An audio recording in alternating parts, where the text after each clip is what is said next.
আমল করার সুযোগ হবে। সত্য এটাই, প্রবাদ বাক্যটাই সত্য যে বৃক্ষ তার ফলে পরিচয়, বৃক্ষ তার ফলে পরিচয়।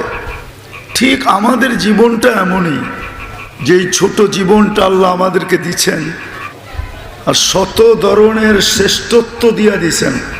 সব উম্মতকে যতটুকু না দিছেন, আমাদেরকে উম্মতে মুহাম্মদুর রাসূলুল্লাহ সাল্লাল্লাহু আলাইহি ওয়াসাল্লামকে এর চেয়ে কোটি গুণ বেশি দিছেন। আমি ছোট একটা উদাহরণ দেই, আপনি হয়তো শুনলে ভাববেন যে অমুক উম্মতকে তো 1000 বৎসর বয়স দিছেন। ঠিক আছে, তাহলে পরিশ্রমও 1000 বৎসরের করতে হয়েছে, তাই না? কি বলেন?